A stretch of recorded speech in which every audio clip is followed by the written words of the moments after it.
В некотором царстве, в некотором государстве жили-были царь да царевна. И росла у них дочь-красавица.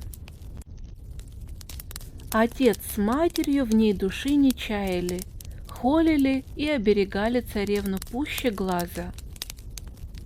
Как-то раз пришло в тот город чужеземное судно. Сбежался народ на пристань. Хозяин судна, торговый гость, показывает разные редкости и диковинки, каких никто еще не видывал. Докатилась молва и до царевнина терема. Захотелось царевне взглянуть на заморские диковины. Стала она просить родителей: «Отпустите меня поглядеть на заморский корабль». Царь с царицей ее отпустили. Мамкам да нянькам строго-настрого приказали: «Берегите царевну, если кто обиду нанесет, вы в ответе». Отправилась царевна с мамками-няньками. Пришли на пристань, а навстречу спешит сам чужеземный купец и говорит: «Прекрасная царевна, зайди на корабль. Там у меня кот Баюн, он песни поет и сказки рассказывает.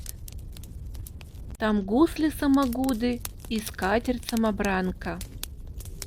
Этих редкостей я никому не показывал, для тебя берег». Хочется царевне пойти и боязно вместе с тем. Ну, как что неладное выйдет, а купец неотступно зовет: «Что по нраву придет, все велю во дворец отнести в подарок тебе».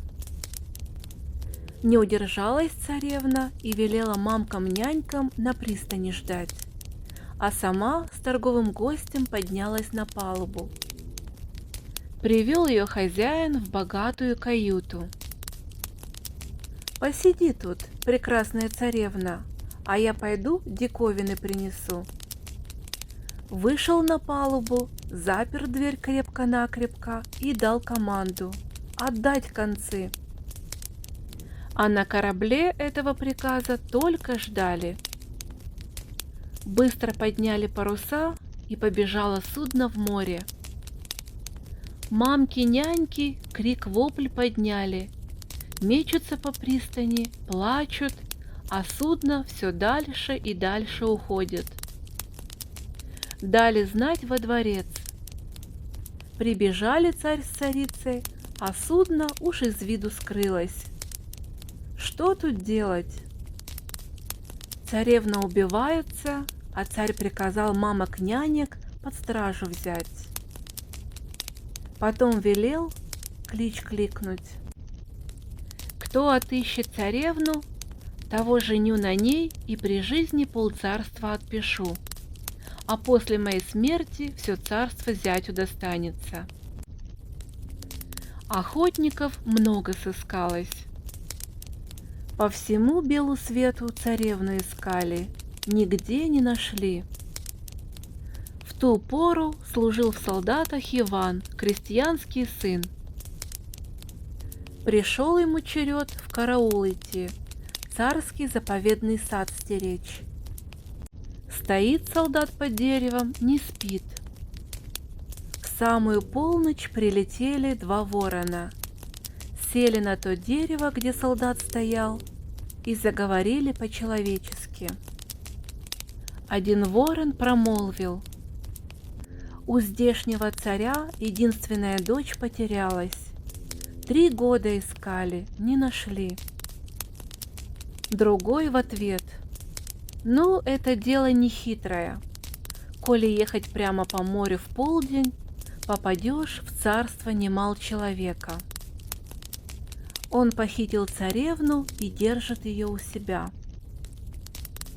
Хочет выдать замуж за своего племянника, Змея Горыныча.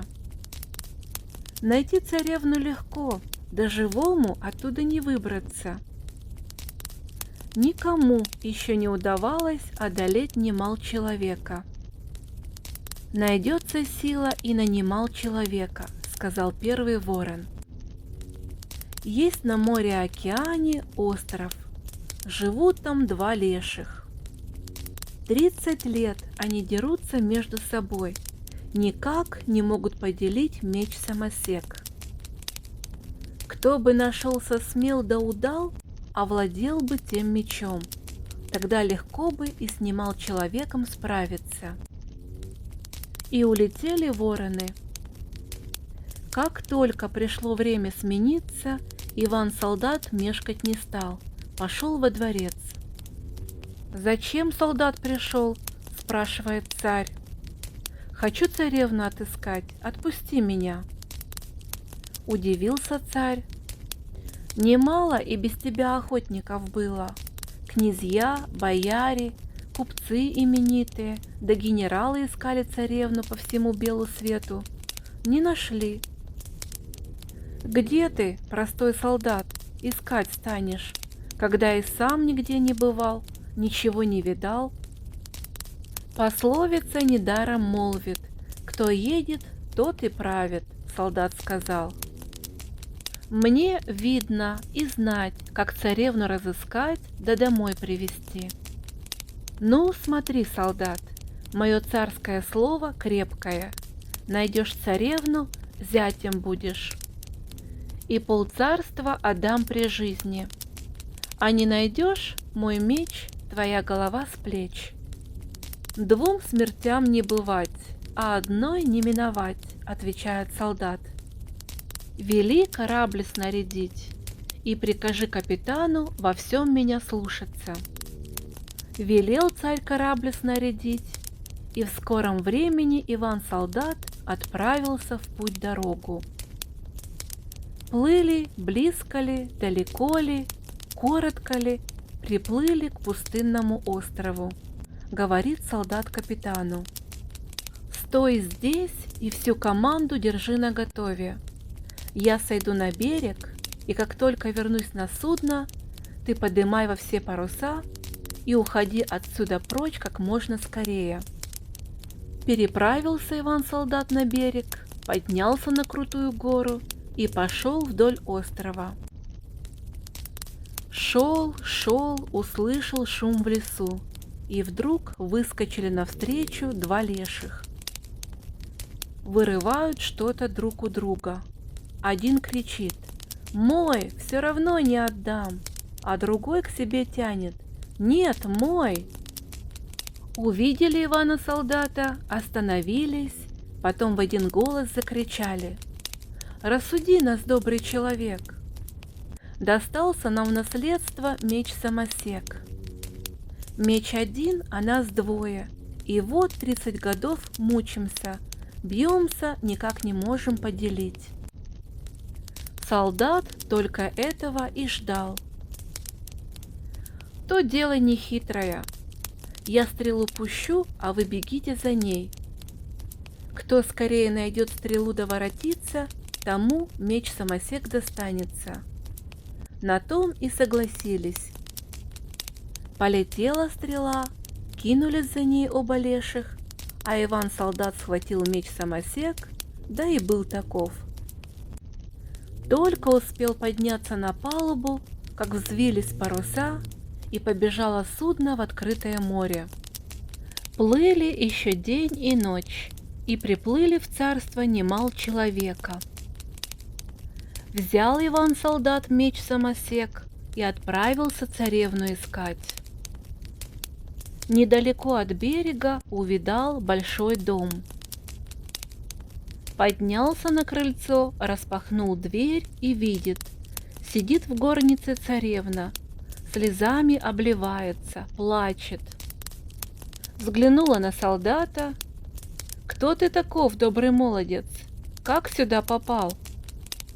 «Я Иван-солдат, пришел тебя из неволи выручать, да домой увезти».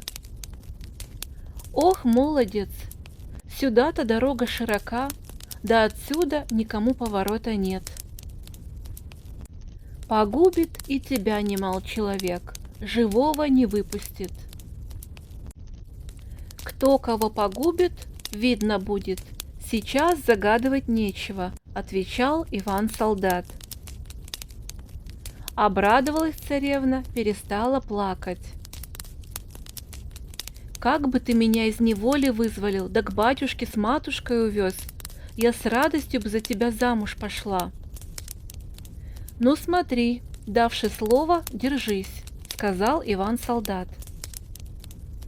Подала царевна Ивану свой перстень. «Вот тебе мой перстень именной, я своему слову хозяйка». Только успела вымолвить, как поднялся страшный шум. «Схоронись, молодец!» — крикнула царевна. «Немал человек идет!» Вскочил солдат за печь. В ту же минуту дверь распахнулась. Ступил через порог немал человек. Заслонил собой белый свет. Сразу все потемнело. «Фу, фу, фу! Давно на Руси не бывал, русского духу не слыхал, а русский дух сам пожаловал. Выходи, запечный богатырь, силой мерятся. Положу на тебя ладонь, другой прихлопну, и останется от тебя грязь да вода». «Рано, проклятое чудовище, хвалишься. Не по мне, а по тебе поминки справят». Взмахнул Иван-солдат мечом-самосеком и отсек немалу человеку голову. Набежали слуги немал человека, накинулись на Ивана-солдата, а он и слуг тем же мечом порешил, повоевал и повел царевну на корабль. Подул попутный ветер, и скоро они приплыли в свое государство. Царь с царицей царевну обнимают, смеются и плачут от радости. Весь народ славит Ивана-солдата. А как отпировали, царь ему говорит: «Вот, Иван, крестьянский сын, был ты простым солдатом, а теперь за твою удаль жалую тебя генералом». «Спасибо, ваше царское величество», — поблагодарил Иван. Прошло много ли, мало ли времени, спрашивает Ивану царя: «А ведь уговор дороже всего, царь-государь, не пора ли к свадьбе готовиться?» «Помню, помню, да не знаю, как и быть. Видишь ли, неотступно сватается еще один жених, иноземный королевич. Не волить царевну не стану, как она скажет, так тому и быть». Показал Иван-царевич перстень. Она сама мне обещалась и дала обручальный перстень. Не хотелось царю с крестьянским сыном родниться, и жалко отказывать королевичу. Да делать нечего, проговорил: «Мое слово нерушимо. Коли царевна с тобой обручилась, станем свадьбу играть». Только успели Ивана-царевича с царевной повенчать, досели за свадебный стол, как прискакал гонец с нерадостной вестью. Иноземный королевич подступил к царству с несметным войском и велел сказать: «Если не выдадут добром царевну замуж, силой возьму, и все царство головней покачу». Опечалился царь, не пьет, не ест. И бояре сидят не свои, а царевна думает: на минуту ума не хватило, а теперь век кайся. Кабы не обручилась тогда с Иваном, крестьянским сыном, вышла бы за королевича, и родителям бы заботы не было. А Иван говорит: «Не кручинься, царь-государь, и вы, бояре думные. Переведаюсь я силой с королевичем». Вышел из-за стола, сел на коня и поехал навстречу вражьей силе. Съехался с чужеземными войсками и стал полки мечом-самосеком побивать. Как раз махнет улица, назад отмахнет переулочек, и скоро все войско побил, повоевал. Только сам королевич с генералами успели убежать. Воротился Иван с победой, Весь народ его прославляет, и царь прибодрился, приветливо зятя встретил. Только царевна не в радости. Видно, мне век вековать с мужиком-деревенщиной. А виду не показывает, привечает мужа. Немного времени прошло, и опять гонцы доносят царю. Наступает иноземный королевич с новым войском. Грозится все царство покорить и силой царевну отбить. «Ну, зятюшка любезный, — говорит царь, — на тебя вся надежда. Ступай на войну». Иван вскочил на коня, и только его и видели. Съехался с королевичем, выхватил меч-самосек и бьет войско, как траву косит. Видит королевич неминуемую беду. Повернул коня и вместе с ближними генералами пустился на утек. Из своего государства присылает царевне письмо. «Выпроси у Ивана, крестьянского сына, в чем его сила? Помоги мне победу одержать. И я на тебе женюсь, а не то быть тебе век мужиковой женой». Царевна к Ивану ластится. «Скажи, муженек дорогой, какая в тебе сила? Как ты мог с немал человеком справиться и один-два несметных войска побить? Не чует Иван беды над собой. Есть у меня меч-самосек. С тем мечом я над всяким богатырем верх возьму, и какое ни есть войско побью, а сам невредим останусь». На другой день пошла царевна к оружейному мастеру. «Подбери мне такой меч, как у моего мужа». Подобрал оружейник такой меч, как у Ивана. Отличить нельзя. Подменила царевна ночной порой меч-самосек простым мечом, и тайно иноземному царевичу весть подала. «Войско собирай, поди войной, ничего не бойся». После того немного времени прошло, прискакал гонец. Опять королевич идет войной на наше царство. Выехал Иван навстречу, бьется с неприятелем, а урона во вражьем войске совсем мало. Успел только 3 человек посечь побить, как самого ранили, сбили с коня. Скоро королевич все царство покорил, встретила его царевна с радостью. «Навек меня от мужика избавил». И царь рад радешенек. Пошел во дворце пир горой до угощения. Иван, крестьянский сын, поотлежался, и тут только вспомнил, как царевна выведала, в чем его сила. Некто, как она подменила меч и дала знать королевичу. Уполз он в глухой темный лес, раны перевязал, и стало ему легче. Идет, куда глаза глядят, голодно ему и пить хочется. Увидел на кусте спелые ягоды желтые. Что за ягоды? Дай-ка попробую. Съел 2 ягодки, и вдруг заболела голова. Терпения нет, так ломит. Дотронулся рукой и чувствует, выросли у него рога. Опустил Иван голову, опечалился. Нельзя теперь людям на глаза показаться, придется в лесу жить. Прошел еще недалеко, встретилось деревце, растут на нем красные ягоды крупные. А жажда томит. Дай сорву ягодку другую, съем.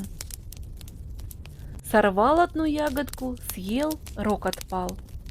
Съел другую, и другой рог отпал. И чувствует, сила в нем против прежнего утроилась. Ну, теперь я совсем оправился. Надо меч-самосек добывать. Сплел 2 корзины небольшие, набрал ягод красных и желтых. Выбрался из леса на дорогу и пошел в город.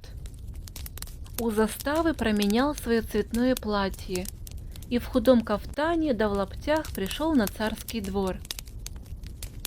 Ягоды спелые, душистые, ягоды сладкие. Услыхала царевна и посылает служанку. Поди узнай, что за ягоды. Коли сладкие, купи. Выбежала та на крыльцо. Эй, торговый человек, сладкие ли твои ягоды? Лучше моих ягод, красавица, нигде не найдешь. Отведай-ка сама. И подал ей красную целебную ягоду. Ягода девушке по вкусу пришлась. И отдал ей Иван желтые ягоды.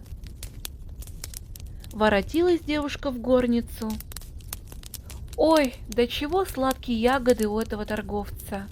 Век таких не едала.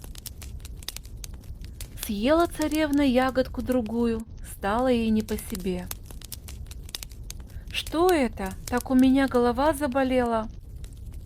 Глядит на нее служанка, увидела, рога растут у царевны, и от страху слова сказать не может. В ту минуту взглянула царевна в зеркало, да так и обмерла. Потом опомнилась, ногой топнула. «Где торговец? Держите его!» Сбежались на крик мамки-няньки. Прибежал царь с царицей и королевичем. Кинулись на двор. «Держите торговца, ловите его!» А торговца и след простыл. Нигде найти не могли. Стали царевну лечить. Сколько всякие знахари не пользовали, ничего не помогает. А Иван, крестьянский сын, отрастил бороду, прикинулся старым стариком и пришел к царю. «Есть у меня лекарство, от всех болезней помогает, и я берусь вылечить царевну». «Коли правду говоришь, — обрадовался царь, — и дочь поправится, проси у меня чего хочешь, а королевич особо тебя наградит». «Не надо мне никакой награды. Веди меня к царевне, да прикажи, чтобы никто не смел в покой входить, покуда сам не позову. Если станет царевна кричать, больно ей будет, все равно входить никому нельзя. А не послушайтесь, век ей от рогов не избавится». Оставили Ивана с царевной с глазу на глаз. Запер он дверь крепко-накрепко, выхватил березовый прут и давай тем прутом царевну потчевать. Березовый прут не ольховый, гнется да не ломается, вокруг тела обвивается. Вот тебе наука, не обманывай вперед никого. Узнала царевна Ивана, крестьянского сына, стала кричать, на помощь звать. А он, знай, бьет да приговаривает: «Не отдашь моего меча, смерти предам». Покричала царевна, покричала, никого не дозвалась и взмолилась: «Отдам меч, только не губи меня, Иванушка дорогой». Сбегала в другую горницу, принесла меч-самосек. Взял Иван меч, выбежал из царевниных покоев, увидал на крыльце королевича с генералами ближайшими. Взмахнул мечом, и повалились королевич с генералами замертво. Обману нет, меч подлинно мой. Воротился в горницу, подал царевне целебные ягоды. «Ешь, не бойся, у меня без обману». Съела царевну красную ягоду, один рог отпал. Съела вторую, другой рог отпал, и стала она здорова. Плачет и смеется от радости. «Спасибо, Иванушка, другой раз ты меня из беды вызволил, век твоего добра не забуду. Прогони королевича, а меня прости, и я буду тебе верной женой. Отвечает Иван, крестьянский сын. Королевича твоего уже в живых нету, а ты с отцом, с матерью уходи, куда знаешь, чтобы духу вашего тут не было. Не было у меня жены, да и ты мне не жена. Прогнал Иван, крестьянский сын, царя с царицею да с царевной, и с тех пор живет-поживает, беды никакой не знает.